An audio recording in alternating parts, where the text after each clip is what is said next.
Hello guys, welcome back to another short video session. Very good afternoon to all of you. कैसे हो आप सब? तो आज हम बात करने वाले अफलातून मल्टी बैगर रिटर्न देने वाला स्टॉक और काफ़ी सारे स्टॉक कवर कर रहे हैं ड्यूरिंग द मार्केट में वीडियो बना रहा हूं। तो आज हम बात करने वाले कोचिंग शिपयार्ड लिमिटेड की, जीआरएसी गार्डन रिच शिप बिल्डर का एंड माजडॉक शिप बिल्डर का बात करने वाले।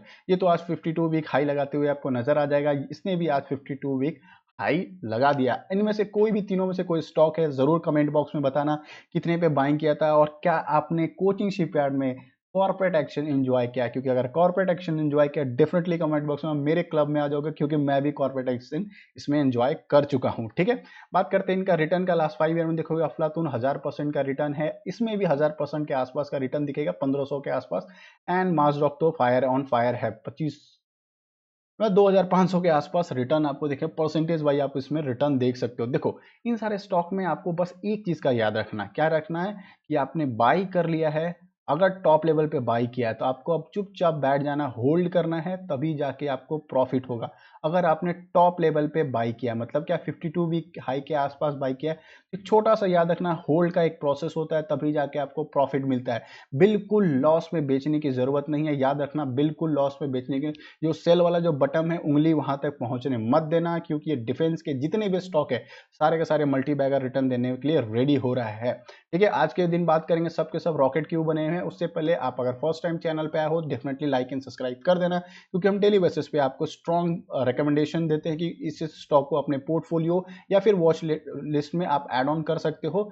रिस्क रिवॉर्ड देखने के बाद ही इस ऑर्डर को पंच करना होता है। ठीक है, तो हम काफी सारे स्टॉक को आपके सामने प्रेजेंट करते हैं, विथ लॉजिक देते हैं, क्या न्यूज है, इस सारी चीज को कवर करते हैं। तो डेफिनेटली सब्सक्राइब कर देना, ताकि मेरी वीडियो आप तक रीच आउट कर दे, और बेल आइकन जरूर क्लिक कर देना कि जल्द से जल्द मेरी वीडियो पहुंच जाए। सब्सक्राइब करोगे, मैं भी थोड़ा मोटिवेटेड रहूंगा अच्छे अच्छे वीडियो आप तक पहुंचाने के लिए। ठीक है, कोचिंग शिपयार्ड और जीआरएसी के बारे में मैं बता दूं। कोचिंग शिपयार्ड को जो है आने वाले टाइम में एक और शिप बनाने के लिए, शिप मतलब क्या, शिप एयरक्राफ्ट जो कैरियर है उसको बनाने के लिए इनको ऑर्डर मिल सकता है। इसके बारे में हम बात करेंगे कोचिंग शिपयार्ड की।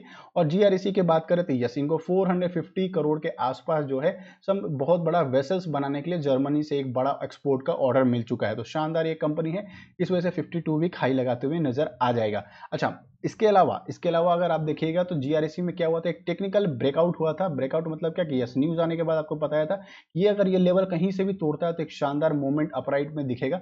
लेवल्स वगैरह भी हम यहाँ पे मार्क करके बैठे रहते हैं कि अगर कोई लेवल्स वहां मिले तो एवरेज करने का जरूर प्लान ऑफ एक्शन होता है, या फ्रेश एंट्री कब करने का प्लान होता है, वो सारी चीज हम आपके सामने प्रेजेंट ऑफ कर देते हैं, ताकि आप अच्छे स्टॉक में बने रहें, कंटिन्यू रहे और मल्टी बैगर रिटर्न कमाते रहें। चलो, अब हम बात कर लेते हैं माजडॉक शिप बिल्डर के बारे में। माजडॉक अगर आप देखोगे तो रॉकेट बनते हुए नजर आएगा।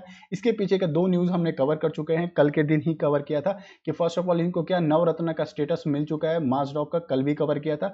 आज के दिन 2 दिन से इसका इंपैक्ट दिख रहा है। देखो, माजडॉक को अगर नवरत्न का स्टेटस मिलता है तो 1000 करोड़ के आसपास ये इन्वेस्टमेंट का क्लियर स्ट्रक्चर मिल जाता है। मतलब बिना किसी अप्रूवल के, सेंट्रल गवर्नमेंट के अप्रूवल से ये डायरेक्टली क्या होते हैं, इन्वेस्टमेंट कर सकते हैं। इसके अलावा जो सबसे ज्यादा इंपॉर्टेंट चीज वो मिलता है इनको अलाउंस मिलता है, मतलब अलाउ मिलता है कि वो बड़े बड़े ज्वाइंट वेंचर कर सकते हैं, अलायंस कर सकते हैं और स्टैब्लिश कर सकते हैं अपने सब्सिडरी अबॉर्ड। इंटरनेशनल कंट्रीज में भी जाके अपने आप को स्टैब्लिश कर सकते हैं।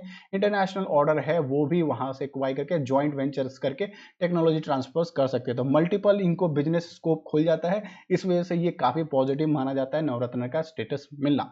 सेकंड बात करें, इनको 35,000 करोड़ का जो डील मिलने वाला है, सबमरीन क्लावरी क्लास के लिए डील मिलने वाला, नेवी के साथ एडवांस स्टॉक करे, अगर ये कंप्लीट हो जाता है तो डेफिनेटली इन स्टॉक को आने वाले टाइम में 5,000 बनते हुए आप इसको नजर आ सकता है। अच्छा, राजनाथ सिंह ने एक चीज और भी बोला था कि आने वाले टाइम में हम 50,000 करोड़ के आसपास क्या करेंगे। यस, इसका एक्सपोर्ट का प्लान करेंगे। एक्सपोर्ट मतलब जितने भी डिफेंस के इक्विपमेंट है, हम सारे के सारे 5 साल के अंदर 50,000 करोड़ के आने वाले टाइम में प्लान करेंगे। मतलब कोई भी डिफेंस का स्टॉक हो, नॉट ओनली दिस 3 स्टॉक, कोई भी आपके पास डिफेंस के स्टॉक है, बिल्कुल भी लॉस में नहीं बेचना। सेल बटन आपसे दूर रहना चाहिए।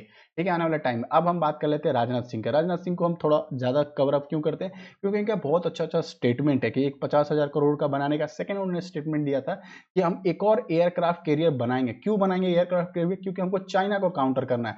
China countering China, India need to build 5 to 6 aircraft carrier. ठीक है, कैरियर उन्होंने बोला था। कैरियर पता है आपको, हेलीकॉप्टर्स, ये बड़े बड़े हेलीकॉप्टर्स फाइटर जैसे सी के ऊपर लैंडिंग होते हैं, तो उसके बाद ये अपने ओशंस में ट्रैवल आउट करते हैं। तो ये उन्होंने कहा था कि आने वाले टाइम में हम चाइना को काउंटर करने के लिए इतने सारे चीज बनाएंगे। तो उनका जो प्लान है 5 to 6 एयरक्राफ्ट कैरियर बनेगा 2030 तक उनका प्लान है। बट करेंटली उनका प्लान क्या, he also said India will start soon building the third aircraft. जल्द से जल्द वो थर्ड एयरक्राफ्ट बनाने वाले हैं। थर्ड एयरक्राफ्ट बनाने के लिए क्या चाहिए, पैसा चाहिए। तो पैसा के लिए हम किसका वेट कर रहे हैं, BUDGET बजट का वेट कर रहे हैं। बजट जैसे ही निर्मला सीतारमण जी ने पास किया, डिफेंस को बजट मिला, ये सारे बड़े बड़े ऑर्डर जो है कलवरी क्लास मार्क्सडॉक को जो 35,000 करोड़ का वो डील मिलते हुए नजर आएगा। ये भी डील मिलते हुए आपको नजर आएगा एयरक्राफ्ट कैरियर बनाने के लिए। तो इसलिए सारे स्टॉक को रडार पर रखो। कोचिंग शिपयार्ड सबसे ज्यादा आगे नाम है एयरक्राफ्ट कैरियर बनाने में, क्योंकि INS विक्रांत जो है इसी कंपनी ने बनाया था। ठीक है, GREC भी रख सकते हो रडार पे, इनका भी बहुत अच्छा स्कोप है किसी भी एयरक्राफ्ट कैरियर बनाने के लिए। अच्छे अच्छे स्टॉक हैं, दबा के बैठे रहना कोचिंग शिपयार्ड में। अगर आपने बहुत पहले से बाइंग किया तो डेफिनेटली कमेंट बॉक्स में बताना, और इसके अलावा भी कोई और भी डिफेंस के अगर स्टॉक है आपके पास, डेफिनेटली कमेंट बॉक्स में मुझे बताना।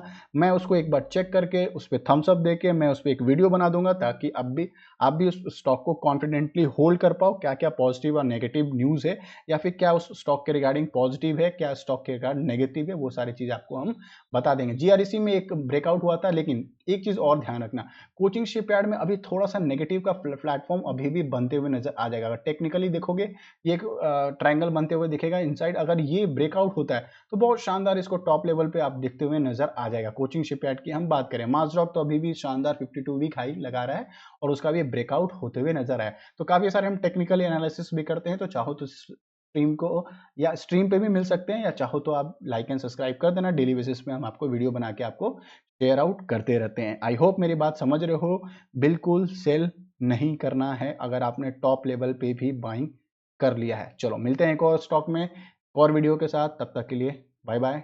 Before a trader be a investor.